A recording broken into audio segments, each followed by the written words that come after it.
ஆனால் புலன் சார், ஆகவே நீங்கள் மிக முக்கியமான அந்த கருத்துக்களை சொன்னீங்க. அதாவது அவர் அந்த இரட்டை இலை முடக்கம் செய்வதற்கான அந்த தொடர்பான அந்த சுகேஷ் சந்திரசேகர் வழக்கில் அவர் சிறைக்கு செல்ல முயன்றது. அப்போது தென் மாவட்டங்களில் வந்து நீங்கள் வந்து அந்த சுற்றுப்பயணம் மேற்கொண்டது, இது எல்லாமே வந்து அந்த 2021 தேர்தலில் அவருக்கு ஒரு பெரிய ஒரு வாக்குகளை பெற்று தந்தது. கிட்டத்தட்ட ஒரு 30-40 தொகுதிகளில் அவர் 40,000-50,000 வாக்குகளை பெற்று இந்த அதிமுகவின் அந்த அணி ஒரு 8 பல இடங்களில் வந்து அவர் தோல்வியடைவதற்கு ஒரு காரணமாக அந்த வாக்குகள் இவருக்கு விழுந்தது. உண்மைதான். 2021 நீங்கள் சொன்ன மாதிரி ஆர்கே நகருக்கு அவர் போகல. அதற்கு பின்னர் அவர் அந்த கோவில்பட்டி தொகுதியில் நின்றது, அதன் பின்னர் தேனியில் நின்றது. அந்த வாக்குகள் இப்ப இருக்குமா, இப்ப கிடைக்குமா சார்?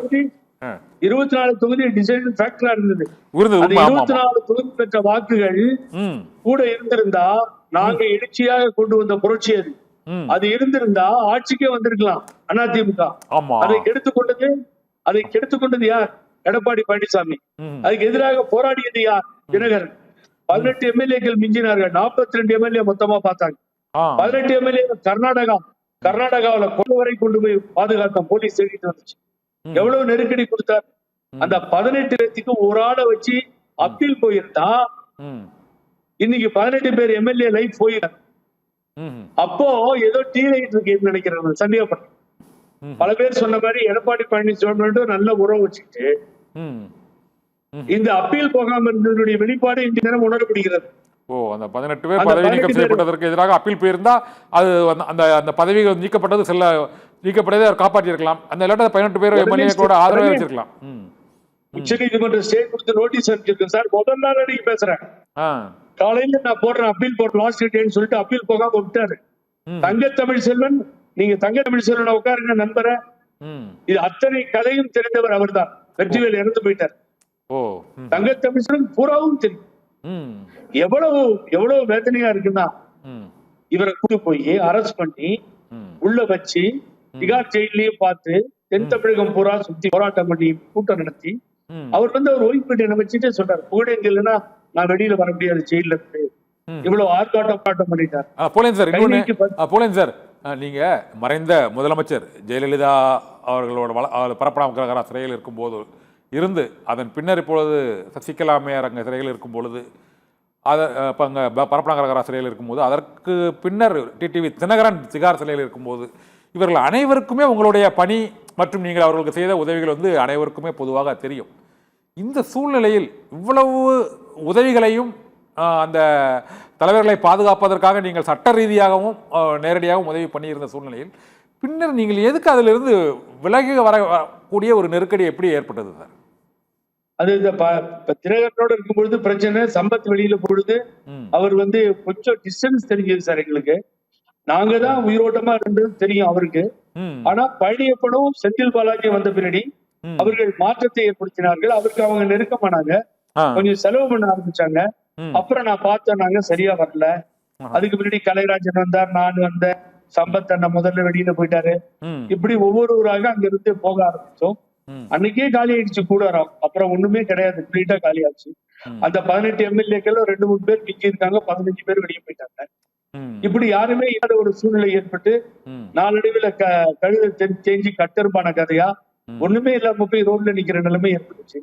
அதனாலதான் வெளியில வந்த எங்களுக்கு சுயமரியாதையும் தன்மானமும் முக்கியம் கண்ணன். அது கம்மியாச்சுன்னா சரியா இல்லைன்னா யாரா இருந்தாலும் அவசியம் இல்லைதான் சம்பத்தினால பேசிட்டு முடிவு பண்ணோம். அதே மாதிரிதான் தங்க தமிழ் செல்வனும் ஒரு எக்ஸாம்பிள் சொல்றேன். தங்க தமிழ் செல்வன் வெளியில உட்காந்துருக்காரு. ஒரு லிஸ்ட் ரெடி பண்ணிட்டாங்க, தங்கமணியும் வேலுமணியும் கொண்டு போய் அவர்கிட்ட காட்டுறாங்க. அப்போ யார் யார் அமைச்சர்னு போட்டிருக்கு. அமைச்சர் இவர் பேரு டிடிவி தினகரன் பேர் இருக்கு.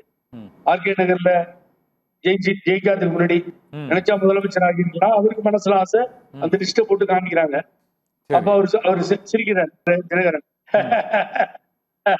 இந்த லிஸ்ட யார் ரெடி பண்ணா அப்படின்னாரு. தங்கமணி வேலுமணி அப்படியே, அவர் தங்கமணி தான் மெயின் அப்படின்னு இல்லைன்னா தங்க தமிழ் செல்வன் பேரை நான் சொன்ன சேர்க்க சொல்லி வெளியிலே உட்கார்ந்து இருக்காரு தங்க தமிழ் செல்வன். அவர் உயிரோடு நம்பிக்கிட்டு இருக்காரு தினகரன். நான் ஒண்ணு சேர்க்க சொல்லியே அதெல்லாம் இந்த லிஸ்ட் எல்லாம் ஒத்துக்க முடியாது தூக்கிட்டோம். அப்ப ஒரு மனசுல சீஃப் மினிஸ்டர் ஆகணும்னு ஒரு ஆசை. இந்த போராட்ட மீட்டிங் நடக்குது தஞ்சாவூர்ல கூட்டம்.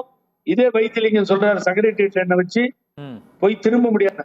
2 தடவை கொலை செய்ய முயற்சி செய்தார்கள், தப்பித்து விட்டு அது தமிழ் மொழிக்காக போராட்டம். இன்னொரு போராட்டம் என்னாச்சு, வீடுலாம் சூறையாயிட்டாங்க. அம்மா கண்டனம் தெரிவிச்சாங்க. தஞ்சாவூர் உயிர் போனா போட்டுனா பரவாயில்ல, அந்த நம்ம நண்பர்கள் குமரகுரு அவர் மாதிரி ஒருத்தர் இறந்துட்டார் பாவம், வேங்கை கணேசன், இப்படி எக்கச்சக்கமா ஏற்பாடு பண்ணினாங்க. சரியான கூட்டம். நான் போறேன்னா பாத்துக்க சொல்லுங்க. ஜெயில இருந்து வரும்பொழுது அம்மா விசாரிச்சாங்க. அவங்களே அம்மா சின்னம்மா விசாரிச்சாங்கன்னு சொல்லிட்டு சைலண்ட் ஆயிட்டார். நீங்க போயிட்டு வாங்க. பாய்ச்சி வரதராஜன் சார் தஞ்சாவூர். நான் வர வர பாக்குறேன், சம்பத்தை சுத்தி 100 போலீஸ். தஞ்சாவூர் மீட்டிங் முடிஞ்சு அடுத்த நாள் நாங்க இதுக்கு போறோம். அவங்க மன்னார்குடி ஸ்டேஜ் எல்லாம் போலீஸே பிடிக்குது. பழனிசாமி சொல்லிட்டு போலீஸ் பிடிக்குது. எனக்கு ஆஃபர் வந்து சேர்மன் எடுங்க போர்டுக்குன்னு சொல்லி, எவ்வளவு பணம் வேணாலும் தரேன், சேர்மன் எடுங்க.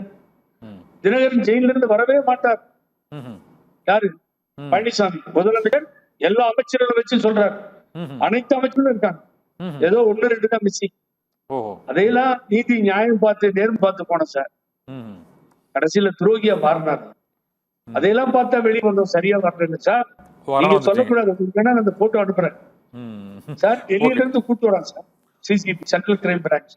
அப்படியே கழுத்துல இந்த ஷர்ட்ல கைய போட்டு வெளியே கொண்டு வரா சார். இவ்வளவு பெரிய ஆள் சம்பத் மேடையில பேசுறான், அண்ணா மேடையில. எங்க இருக்காரு பிரிக்கா வேற பேசுறாரு, அண்ணா மேடையில பேசுறவர். அவர் வந்து தினகரன் நான் வாழ்க்கைன்னு சொன்னாங்க. எவ்வளவு பேர் இருந்தது தெரியுமா? போட்டோவோட எவிடன்ஸ் சொல்றேன், 20 பேர்.